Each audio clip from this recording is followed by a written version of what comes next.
Игра в кальмара 3 маусымы. Қатысушылар қандай ойындарға сайысқа түседі? Netflix Игра в кальмара сериалын жақсы көретін көрермендерді қаншалықты ашуландырды. Толыққанды 2 маусымды уәде етіп, шын мәнінде 7 сағаттық сериалдан кейін сюжетті ең қызықты жерінен үзіп тастады. Қалайсыздар? Сіздермен Нұрти YouTube каналы. Видео басталмай жатып лайктарыңызды басып, арнама тіркеліп қойыңыздар. Бүгін біздер Игра в кальмара 3 сезонда не күтіп тұрғанын жеткізетін боламыз. Драманың авторлары бірнеше белгілер тастап кетті. 2 маусымда пайда болған кейбір ұсақ түйектерге қарап, бұл жобаның адал жанкүйерлері оның жалғасы туралы болжамдар жасап қойды. Біз барлық мүмкін болатын ойын теорияларын бір материалға жинадық.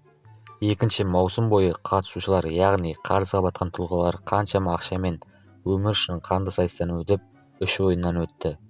Бұл ретте Сон Хи-хунның, яғни 456 ойыншы одақтастарының көбі қаза тапты. Қалған қатысушылар ойындардың жалғасын қолдайтындар кетуге ниеттілерге қарағанда сан жағынан басым болды. Бұл барлық қатысушыларды күресті жалғастыруға мәжбүр етеді.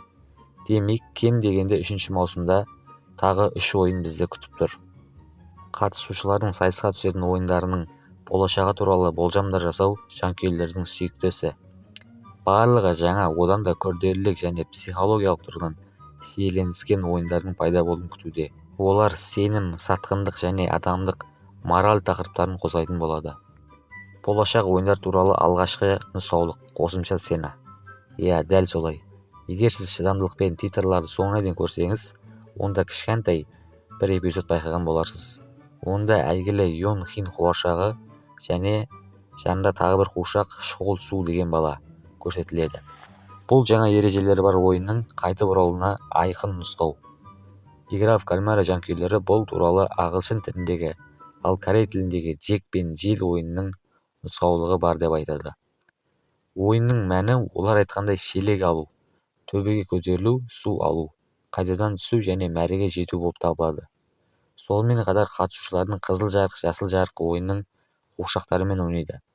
Netflix бұл теорияны растап, 1 қаңтарда 3 маусымның алғашқы постерін жариялады. Онда 2 алып қуыршақ белгіленген.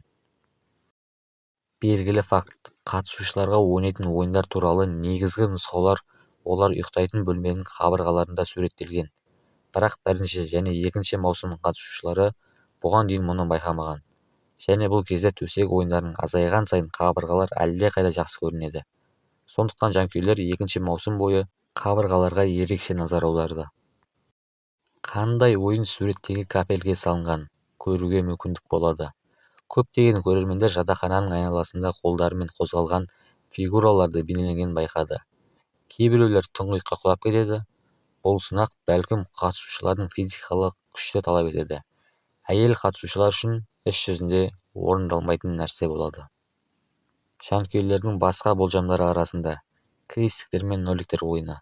Оған ойыншылардың дауыс беруі мен тиісті фигураны таңдаулар белгілі болады. Тағы бір болжам — шахмат. Өйткені шахмат тақталары бейіп қатысушыларының 1 маусымның бөлігінде болады. 3 маусымда 5 ойын, әрине 1-1 форматында өтеді. Яғни барлық қатысушылар жұпқа бөлінеді. Біз 1 маусымнан білеміз, осы форматтағы шарик ойыны бүкіл тарихтағы ең эмоционалды және жүрек қинайтын сәтке айналдырды. Бұл жерде кейіпкерлер өздерінің шынайы тұлғаларын көрсетіп, ең үлкен құрбандықтарға барады. Ал бұл жерде ең қызығы, ана баласымен ойнай ма? Ал 333 ойыншы бұрынғы қызымен және болашақ баласының өміріне қауіп төндіреді ме? Осының бәрі 3 сезонға қалды. Міне, мен сіздерге осылайша 3 сезонда біраз нәрселер жеткіздім деп ойлаймын. Егер видео ұнаған болса, лайктарыңызды басып, арнама тіркеліп, мықты комментарияларыңызды жазып кетіңіздер. Сіздермен болған мен бұл Нұрти. Келесі кездескенше аман сау болыңыз.